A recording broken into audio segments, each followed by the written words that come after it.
Hi, welcome to Scratching the Surface. I'm Jarrett Fuller, and this is my podcast about design criticism and practice. On this week's episode, I am talking to the designer and educator, John Caserta. John is currently an associate professor at the Rhode Island School of Design and is the founder of the Design Office, which is sort of this work and project space for independent designers up in Providence. While John was the chair of RISD's undergrad graphic design program over the last few years, the department really restructured the entire curriculum to put a greater emphasis on using design as a form of inquiry, and the faculty there spent a lot of time trying to find new ways to teach students about graphic design as an expanded practice and how they can tear down what is often seen as a divide between thinking and making. And so they have this term critical making that they use a lot about how they think about their work. And this is obviously something that's very much related to what this podcast is about and the things we talk about on this podcast. So John and I talk about that and how they think about teaching today's incoming design students up at RISD, as well as his own background in journalism and design, and how his work as a designer and teacher across different mediums feeds into this really interesting unified practice. I'm a big fan of what RISD is doing and think is very aligned with what I'm trying to do with this podcast. And I'm a big fan of John's work and thinking around design and design education. So it was great to talk to him about how he thinks about all of these things and how it really manifests itself in his own practice. So I had a lot of fun with this one, and I think you'll enjoy my conversation with John Caserta.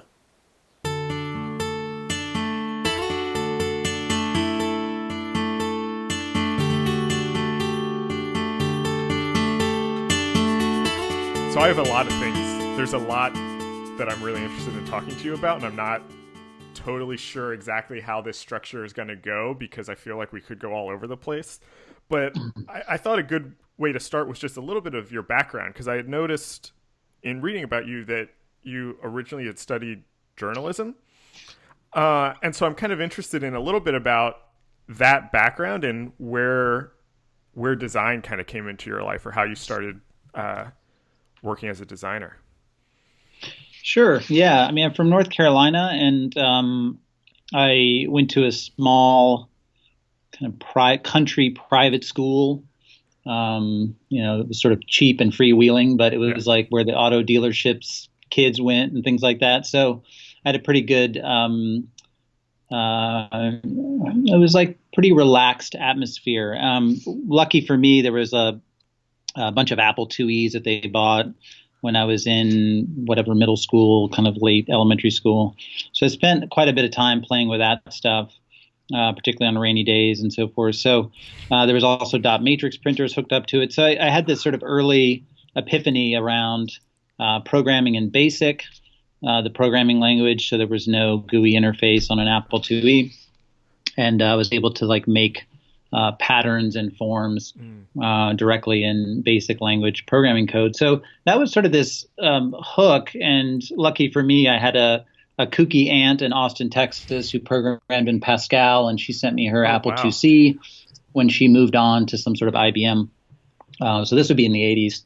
I think the Mac had just come out, but I mean, things moved kind of slow back then. So that was like this thing that was in the Duke University library that I remember I kept trying to put in floppy disks that didn't really have the right operating system. I was like, but it fits. Yeah. So I was sort of in the Apple, I'd do all my papers on it before it was required, and I would kind of figure out every possible piece of software to run on it, and eventually kind of upgrade it to the Mac Classic in high school. And the journalism piece was, I would say that in where I was, newspapers it was a vibrant time, late 80s, early 90s. I mean, USA Today came out in 1981 maybe, and really started to push newspapers into color. So as a kid, or just as a citizen, I actually delivered newspapers on my bicycle in the afternoon, like the afternoon paper kind of thing. So they were like very present as design objects, and they were fairly well tended to. They were cared for in a way. They certainly weren't all paginated yet, but there was that influence. So I got an internship in high school at the Durham Herald, and did like a 1-month kind of internship in my senior year. I was also editor of the high school paper. Oh yeah, which meant I got to paginate it and do all that kind of stuff. So I really was into the printing. I was into the mass production piece. And although when I went to college at University of North Carolina, went there in '91, I was thinking of studying math, and in fact was an applied science major, but was spending all my time at the Daily Tar Heel, which was a daily newspaper. So I was graphics editor, and they won the national championship in my sophomore year. So there was tons to do with that in terms of designing the paper itself, and that was paginated for the most part, although there was still paste up and quite a bit of the sort of production. The days of old were kind of in there a little bit as well. And I think at some point I realized there was a way I could do graphic design and get a degree. It was kind of like, really? Like college, you can just do this thing that you love and actually get a degree for it? And it was pretty surprising, because I think I had to kind of just stumble on that myself at some point. And it was the journalism school. There was a very small visual communications department. David Reinford had gone there a couple years before. The professor told me about his work a bit.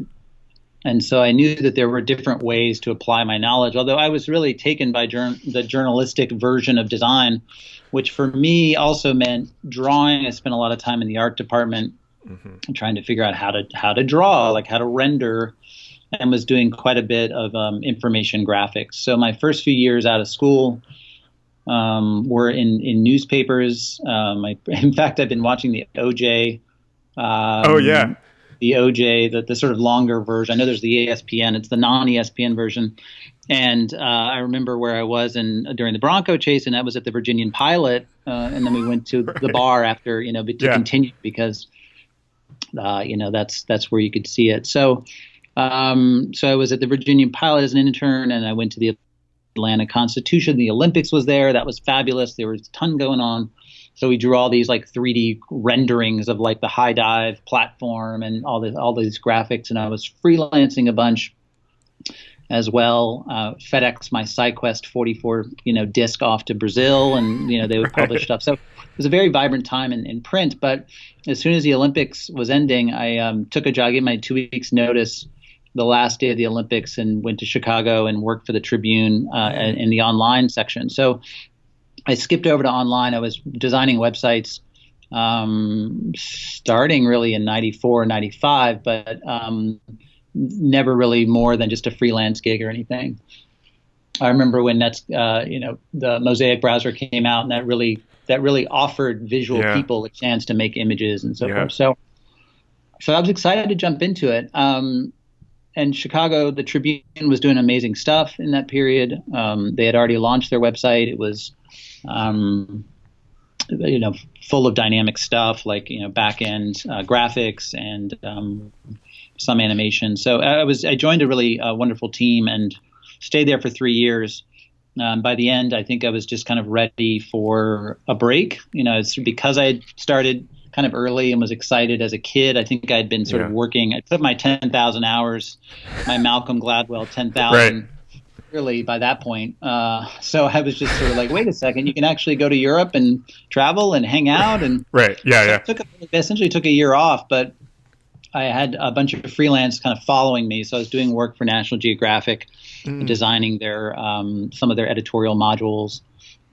Pitched a story to the New York Times from Cambodia about the 25th anniversary of the fall of Saigon. And so was still working in somewhat of a journalistic capacity, but was sort of trying on different ways to do it. And then eventually took a job in San Francisco at Quokka Sports, which was an internet darling of the 90s. It did go under eventually. I was there for about a year before it went under, but Stamen Design, actually Eric Rodenbeck was working there, Lisa Strassfeld. Oh, wow. Pentagram, Josh Ulm, Brian Hicks. I mean, just a pretty deep bench of talent. And what I could see there, this was 2000 to 2001, what I could see there was that there was clearly a different way to see design and do design, even if it was actually the end form was not that dissimilar from what I had been doing, diagrammatical information design, but their process and their aesthetic touch and all of these things I could see were beyond what I had been doing and wanted more of that. Yeah. So that was one of my feeders to grad school, I would say. So 2001, that company went under, and I started to think about grad school at either the Media Lab or at the Yale School of Art. And I had honed in on those after talking with lots of different people, mostly casually. So alums from the Yale program, David Reinford included in that. Alicia Naples was out on the West Coast, and she came out of the Yale program. So various friends I had intersected with, and the Media Lab, Maida was one of my heroes in the 90s, his early computation work, and the alums from that were incredible. So I went and looked at his group at that moment and opted to go to the School of Art at Yale because it really tapped into this other piece, which was a critical thinking element. How could I make work that has its own voice, that has its own relevance in the world? And obviously that could happen it does happen at MIT, certainly in other schools, but I don't think it had quite the visual acuity that I was looking for. It didn't quite, it wasn't necessarily visual, and I wanted to work in ways that were spatial. Dan Michelson's thesis show was, his final work was up when I visited, which must have been 2001. I entered the program in 2002. Okay. So that was the sort of year before Juliet Cesar was also finishing in 2001. So there were influences that I could clearly see, and those personalities continue to be, mentors and role models for me in terms of how they mix their work with their pedagogy, also their, their writing. There are a couple interesting things in here that I just kind of want to pull out before we kind of move forward to your current work. And one of them that was really interesting to me is that you went in to study journalism kind of around this love of newspapers, but it was newspaper as an object, newspaper as a piece of design, which I think is really interesting. And so I have two questions about that. One, were you aware, I don't know how to phrase this exactly. Were you aware that this was a thing that was designed, and were you kind of thinking about that as you were looking at these, as you were delivering papers? What was it about the object or the form of the newspaper that you were so attracted to at, a somewhat young age? It's a good question. I was probably seduced by some of the novelties of that period, like I would say USA Today, or the sort of that it seemed to be contemporary. U.S. News and World Report, which was a magazine, was producing really interesting information graphics. National Geographic was also getting into that as well. So there was this combination of the machine, like, so what can the Mac or even sort of more complex software and hardware combinations do? Right. So I think I was a technophile, and that's how I got kind of into design. I would say is through BASIC or through in college. I would just sort of go through my computer's operating system and look at every asset, and you could actually edit those assets.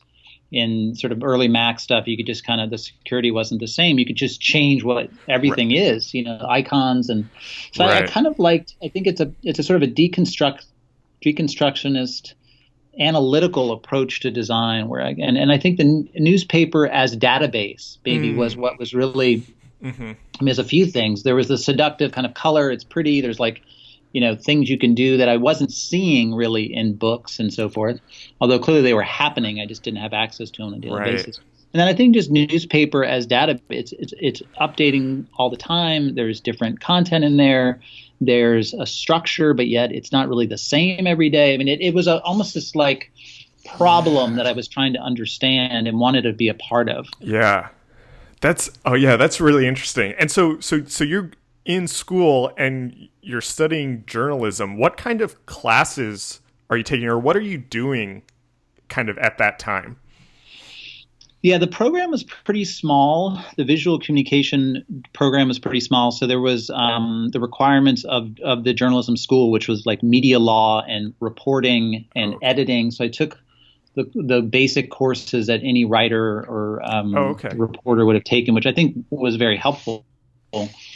And there were probably three or four of those. And then there were probably like three design classes. J85, which was like the world of graphic design, Okay. which would just kind of like what's a pica, Right. what's form, counterform, gestalt. It's kind of like if you're in art school, it's like four of those combined. It's Yeah, like yeah. type 1 plus the form. Right. And then there Interesting. was an upper level version of that. And then there was a publication class. And then I did an independent study. So I Okay. think I did 4 classes. And those were over 2 years. But the good thing about UNC is you can pile on a lot of there's the distribution requirements are pretty broad. So I was in the art department a lot. I hung out with the photographers. They were the ones who were Okay. there all night printing pictures. Yeah. So I took photo classes too. And that was mostly my community. I think there was no graphic design in the art school because that was all at NC State. Right. And so really, if you were a designer, you'd either transfer or you would sort of find your way later after you went to the art department. So you said that you had picked going to Yale for graduate school because of that kind of critical theory around design that Yale has. Where did your interest in that come in, or where were you kind of introduced to graphic design as being more than just window dressing or kind of choosing colors and typefaces? Yeah, I remember Jessica Helfand's work being well distributed. She had a book about the screen or Right. screens, Yeah. series of essays maybe. She had a connection or continues to have a connection with Yale. Yep. I did not know her at the time. I did know that she designed the first New York Times website. And I think that happened while I was at the Tribune. The Tribune actually was one of the first out of the blocks. I think San Jose and Tribune, a few newspapers were quicker than New York. But so I was aware of her work professionally beginning at that point.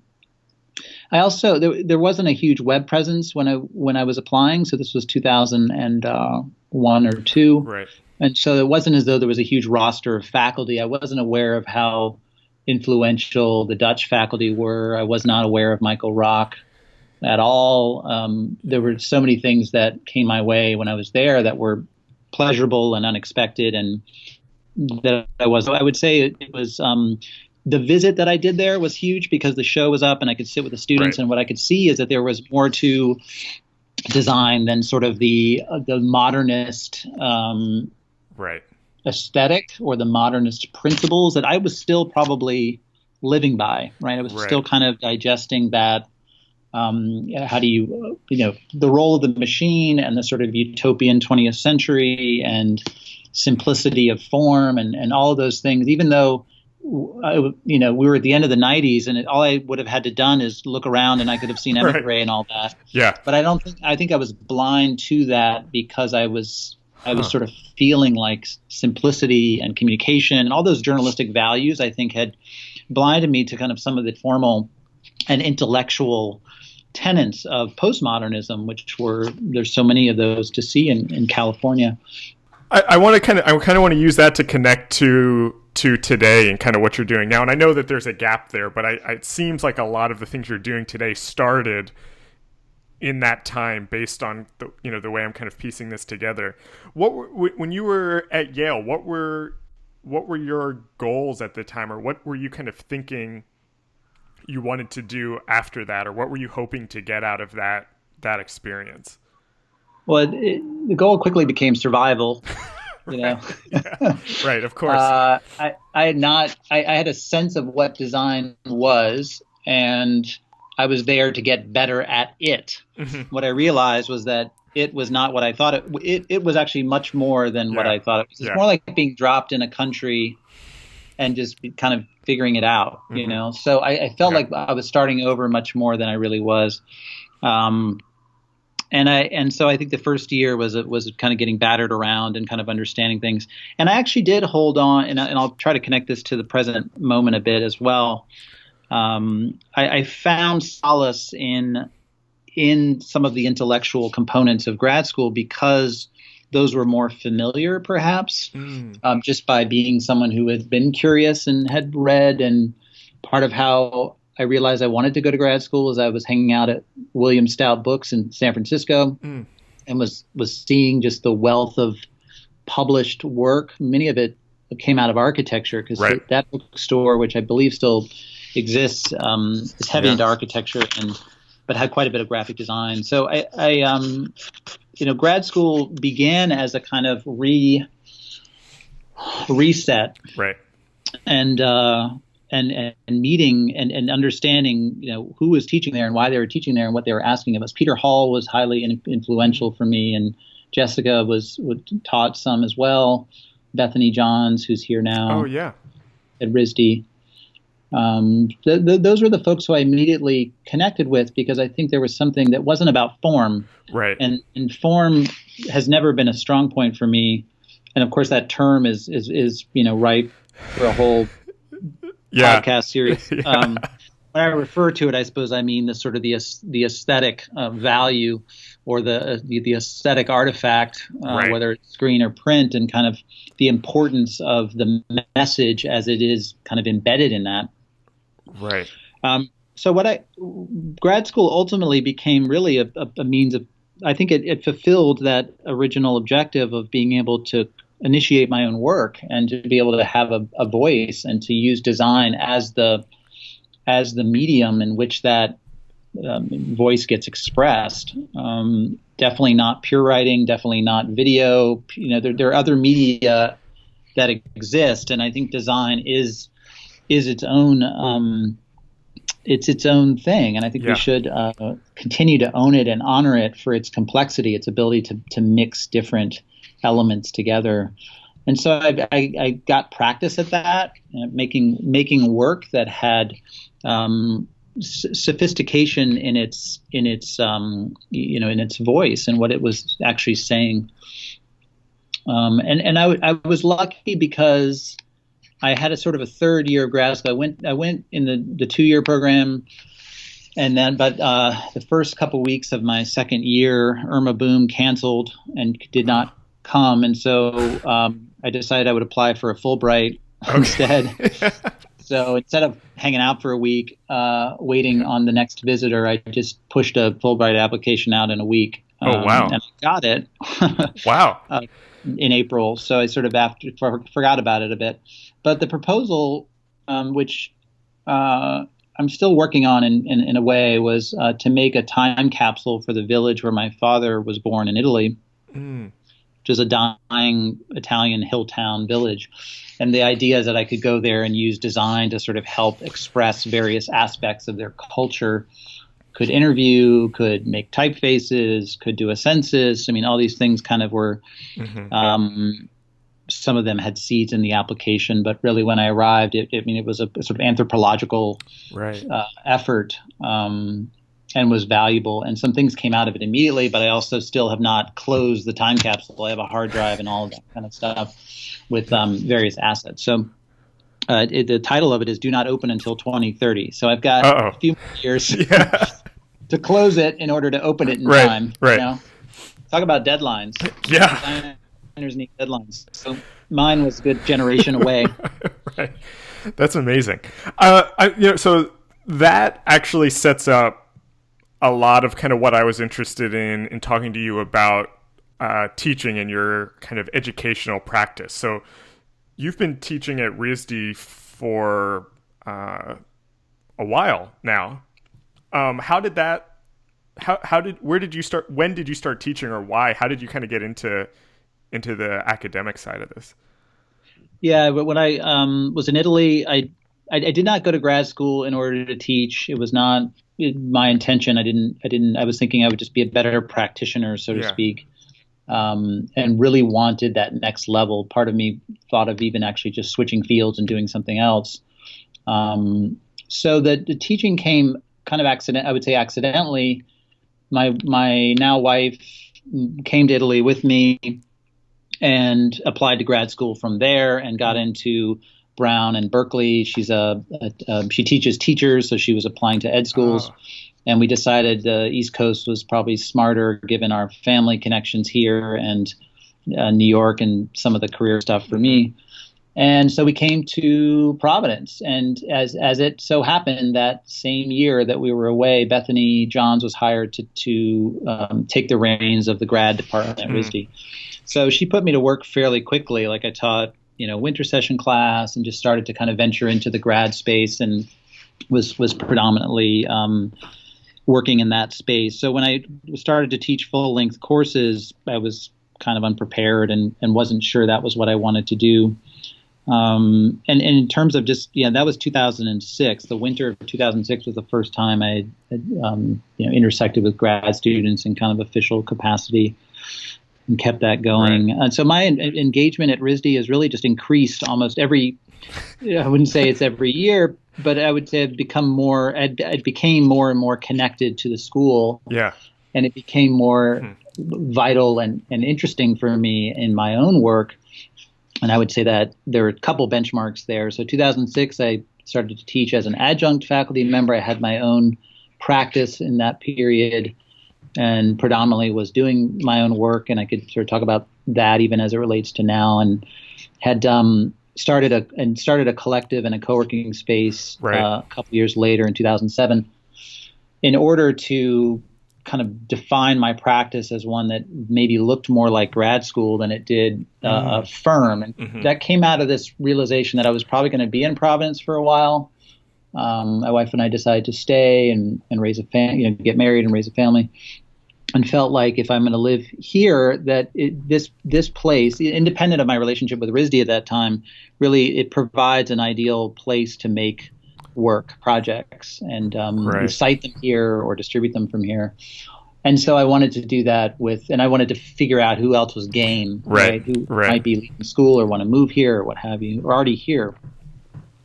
The RISD piece picked up though when I was assigned more classes. I decided to do some of those. I taught 4 classes in one semester once. Oh, wow. And and I think the next year there was a full-time opening, and I realized, well, I could see how that might work with the design office as sort of a nice pair. So the design office was working fairly well, and I realized a group of people producing research in a private capacity in a sort of non-academic capacity could parallel well with something that is sort of like my time job. So in 2012, I was hired as an assistant professor.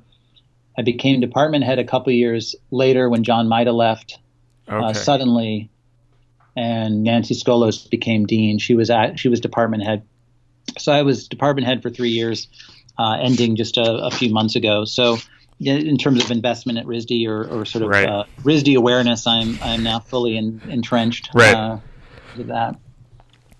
This podcast kind of at the highest level is about design criticism and about how we talk about design, but there are these common themes that come up again and again that are kind of sub branches of this, banner of design criticism. And one of the reasons I wanted to talk to you is that I feel like your work intersects with a couple of these branches. And so I'm going to just kind of list a couple of them now, and then we can kind of, piece those apart a little bit, I think. And one of them is this idea of, design education and how you teach design. And something that's come up again and again, the people I talk to, is thinking about design critically and theoretically and intellectually. Often the reason there's a disconnect from the kind of form making or the practical side of design starts with education. And I think you're someone who has thought a lot about that. And I know that RISD kind of recently kind of revamped the program.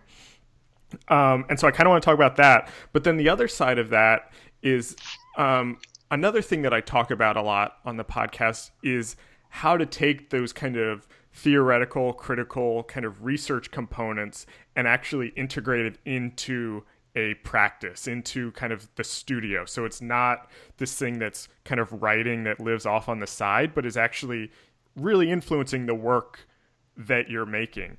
And that's the other thing that I think is interesting about RISD is as someone from the outside, it seems like all the faculty there and the classes that you're teaching are very much connected to the work that you're just kind of doing in general and your own intellectual interest in design. So I realize that both of those are very big kind of topics, but I'm wondering if you could just talk a little bit, maybe just to kind of set up this next section, a little bit about that RISD program and how you kind of think about that.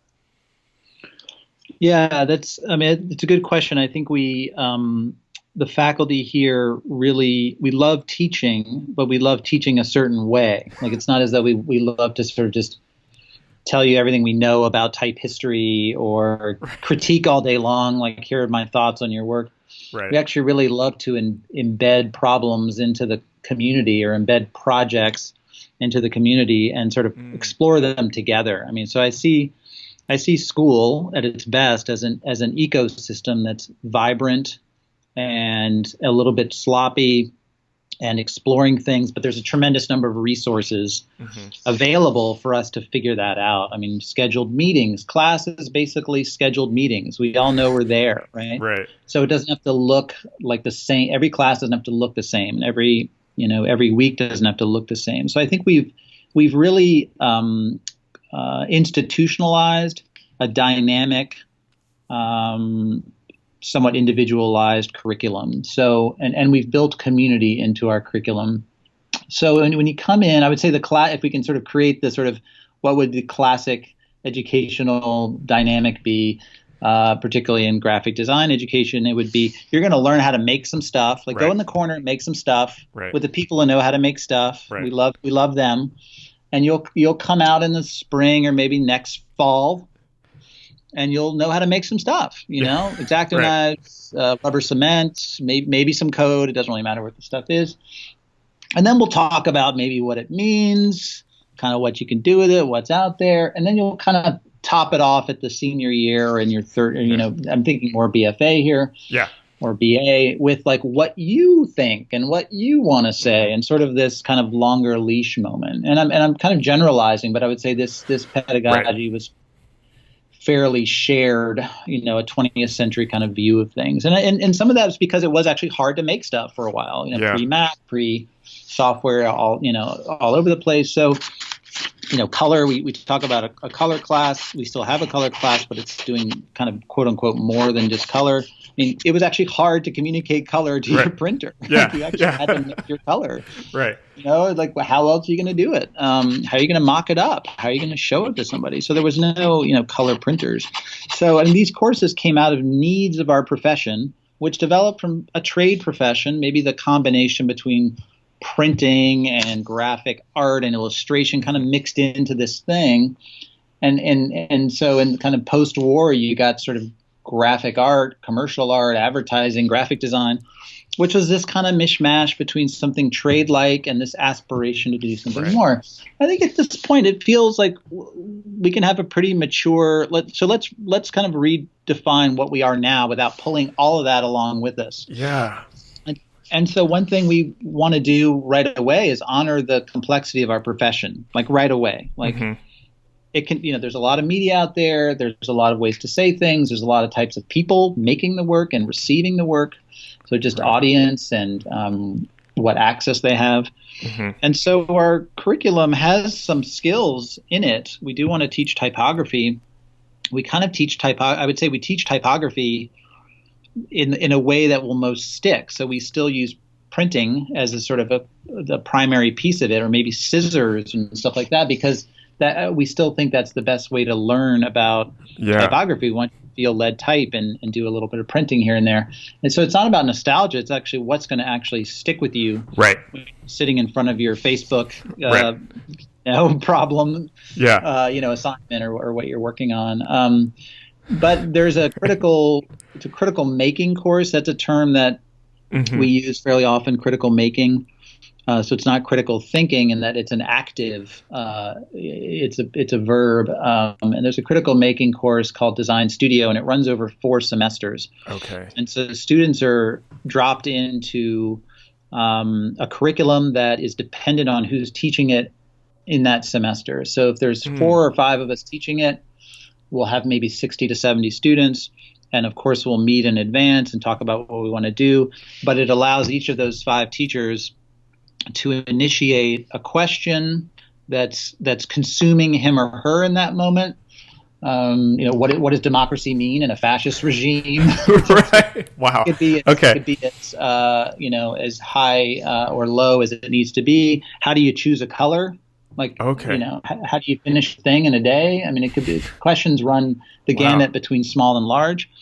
But that way of thinking about design, we want them to see that right away, and we want to model it for them, and we want to bring in our interests as faculty to share with each other as faculty, which also helps our courses be better, because I'm teaching my colleagues assignments, so I have to I give them feedback on their write-up or what their lecture is about, because my students are going to run off into our room and start working on the thing that. Right. So we're kind of building in checks and balances, and I would say more peer-driven systems, instead of like a hierarchical kind of, there's a sort of department head who has to review every syllabus or has to go into every classroom. And so we do want to have checks and balances that are genuine, that don't exhaust us as faculty. And we want to model what it means to make work with an opinion, with a point of view.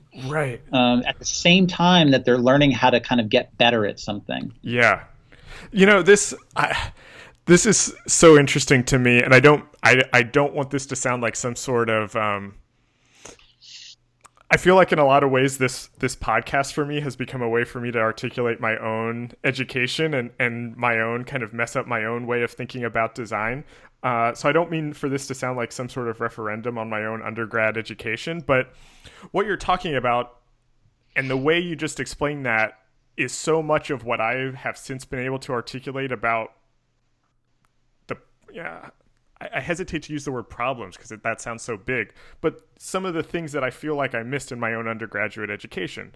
And so there are a couple things there. One is this idea of critical making, which I think is really interesting. And I read that RISD book a couple years ago about critical making, and that was very influential to me. But, my undergrad graphic design education was, you had your studio classes where you learned, basically software, and you learned how to kern, and they were these very practical things. And then your assignments were, make a poster, make a book. There were these very set things. And then, one class a semester would be a design history class or an art history class or some sort of quote unquote theory class, but those had no making in them. Those were reading texts, kind of looking at objects, in a slideshow. And so there was no kind of connection between those. And then on top of that, I feel like a lot of my education was very much trained in this kind of modernist mentality that you were talking about, in that, this is how you make work that is good versus work that is bad, and it is in the service of a client, and design should be invisible, and you don't put your point of view. And so I don't know if there's a question there other than that I am saying that I love the way that you're thinking about this. How do you, I guess kind of the question I'm getting at, which was a very long way around to get to that, is something that you had mentioned when you were talking about Yale, and you'd mentioned that form is not your strong suit, I think was the way that you said it. And I guess kind of, I'm sorry that this has become a very long question, but something that I've been thinking about a lot and that I've come to understand, maybe even just recently, is how form and kind of the way you defined it as this aesthetic or kind of the artifact of design is actually a container for all sorts of ideas and theories and points of view. And so I'm curious how you think about teaching that colors, type choices, shapes, the way an object is made is a way for a designer to embed some sort of point of view in something that the content itself, they might not actually have kind of any authority over when they're working in the world. Does that, I'm Yeah. sorry, that was a really long way to ask No, that I think, question. and as you were talking, it certainly brought up thoughts that I wanted to expand on, Okay. regarding curriculum. But I think as you're mentioning, you know, the way something looks or the way it acts has to be the vehicle for some messaging, right? I Yeah. mean, it's just, there's no, and I think that's exciting, right? So to train, I'll use the word train. It's or to educate students Yeah. in various ways to make form or histories of form making, which gets into tools and techniques, is very much what we want to do. But I think they should be kind of owning as much of that as possible, because what we saw a few years ago is to ask students to make two posters that contradict each other, didn't have nearly the kind of impact as asking them to create two works that have opposite points of view, or to Right. change someone's mind. Like, Right. how do you change someone's mind?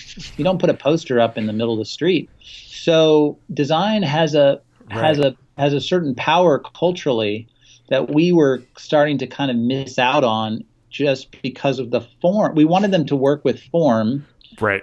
and posters are a really great place to work with form, but there are also a lot of other ways to work with form. So we were privileging certain historical formats that maybe were good practice, but we're a bit, I would say, we're limiting the actual the conversations we can Right. have. So the kind of conversations we can have now around race and gender and context and site and the religious beliefs that someone might have. What does a city look like? I mean, we're in a city. Could a poster go? Even if you initiated a poster, we're holding students more accountable Yeah. to the work, but we want to lead them there. We don't want to just drop them into the deep end. So the early assignments have simpler formal expectations or deliverables. So the unit that I did, we call our assignments units, because it's more of a proper education term, which is really the container for the learning that's Right. happening. An assignment, there's usually an assignment as part of a unit, but a unit also could have readings, lectures, a workshop, Okay. an activity. So the unit is kind of the complete container, and the unit needs to have a question, it needs to have learning objectives. So there's certain kind of internal checks and balances that we have. The unit I did in the fall was the formal deliverable was to design a flag that would fly atop the building that we were in downtown Providence, and the flag was supposed to represent the graphic design department. Could have been other things, but I felt like, given it was their first semester, it was a great opportunity for them to do some ethnographic work and be like, what is this department that I just entered as a sophomore? Right. So it kind of like our units try to do a bunch of things at one time. Yeah. So they're figuring out who they are. They're also trying to figure out who the seniors are and the grad students. What is this place about? What did it used to be about? So they go and talk to the faculty that have been here for a while. They look at alumni work. They really try to understand Oh, the wow. department and not just the field of graphic design. Right. And they made a bunch of different flags and they kind of narrowed in on one. And so that formal deliverable was primarily Illustrator, although we encourage them to use a few tools that will wave the flag for you, kind of like yeah. simulation tools. And if folks come in with skills from foundation, we have a foundation program where they're not just doing kind of Bauhaus foundation. Some of them are coding and working with electronics, and some students wow. come in with various skills. So I think our curriculum also is meant to build upon what folks know, but make sure we push them into areas they don't know as well. So I don't know if that was a clear answer about the formal stuff. I would say there's lots of different forms we want them to be working with. Yeah. And I don't mean graphic forms. However, that is the sort of historical elephant in the room, is the sort of two-dimensional fixed composition. Right. Do you know how to make composition in a two-dimensional sense that doesn't move? Yeah. I mean, that's kind of a skill. I mean, that is a skill, and you do need to know that. But it's probably not 3 years worth of effort to get there. It's a lifetime of effort to get there. Right. Do you? I'm really interested in kind of the students' reactions to a project like that. And how aware And I realize that this is going to be a kind of broad statement and a broad question, but I'm interested in kind of how aware they are of what they think graphic design is and how much of your job is kind of shifting that or, disrupting it a little bit or saying it's like, well, yeah, graphic design is a logo and a poster, but it can also be this other thing. Mm-hmm. I do think that's a big part of the work that we do is a constant opening up Yeah. of what it is and what's possible. That it's as an art school or as a department within an art school, it's maybe easier here than in other programs, but we do see graphic design as part of the arts. We are under that umbrella, which means we want to teach students how to reinvent, how to imagine the possibilities of tomorrow, not just to learn the best practices that currently exist. So we're a bit more liberal arts / fine art, for lack of a better way of thinking about it. And so we're trying to give them that ideology as we go, and it should be embedded in lots of places. I mean, the kind of speakers we have will show that kind of work. Right.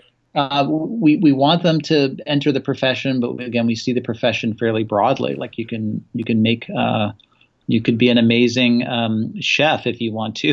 Right. Yeah. Like the way you use design. More than likely, you'll probably enter into the tech space or into a commercial advertising space.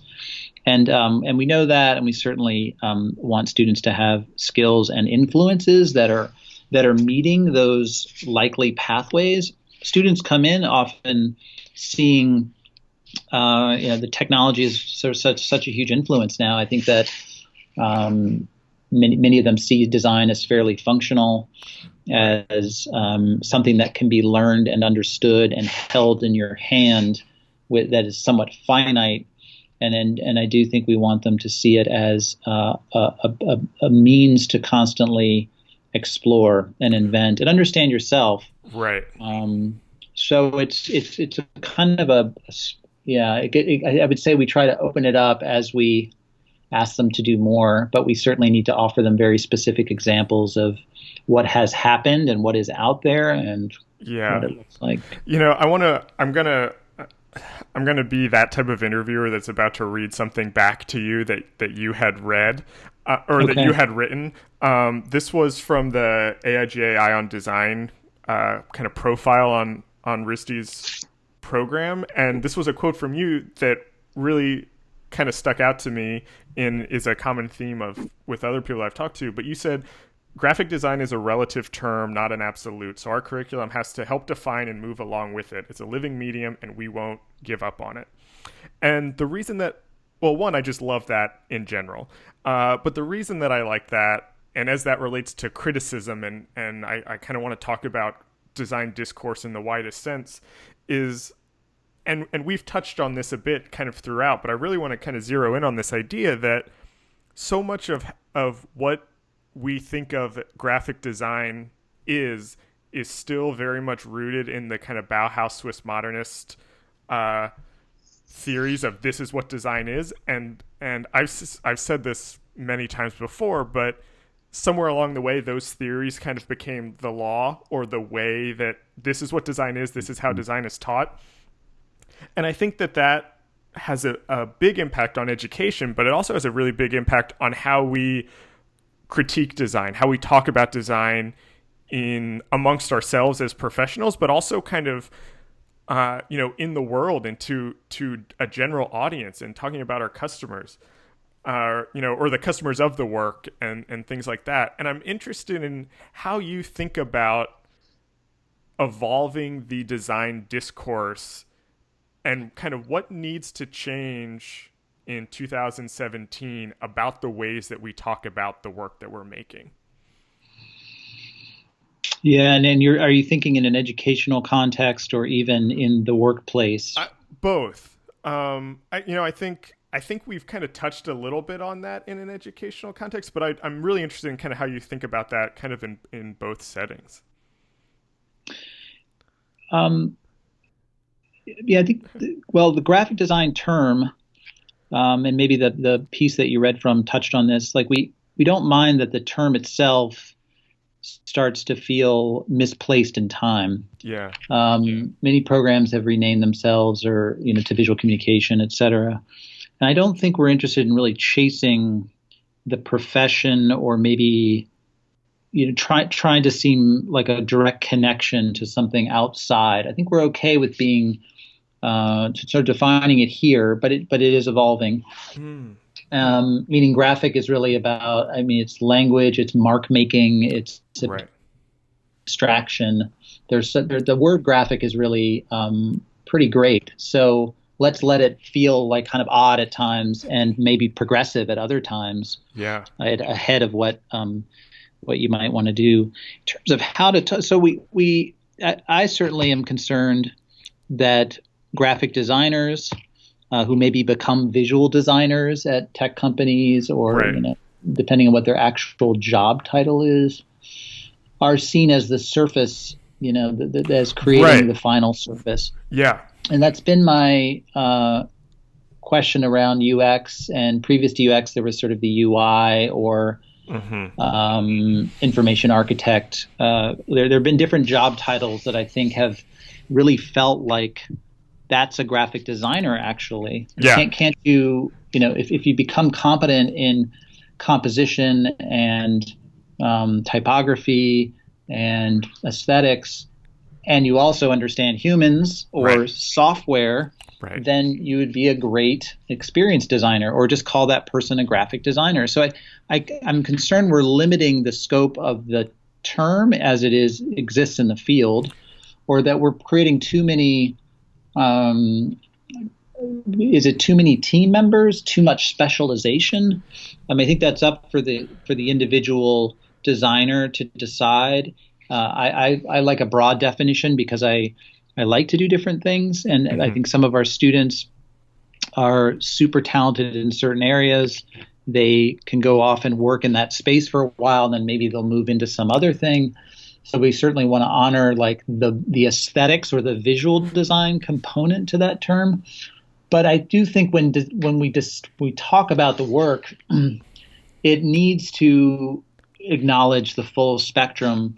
And I think that marketing and advertising and commerce complicate that because there's certain things that work, and it's interesting to understand what those are, but those may not actually be the most virtuous of outcomes. Right. So I think the fact that graphic design is primarily a commercial endeavor in the United States has affected its our ability to talk about it.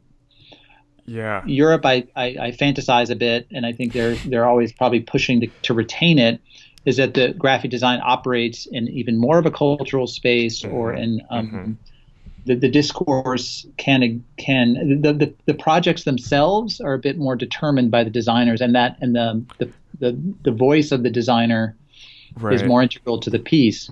Here, you might have to take too much off the table if you're having a discussion. I want to talk about the Mets logo from the last year.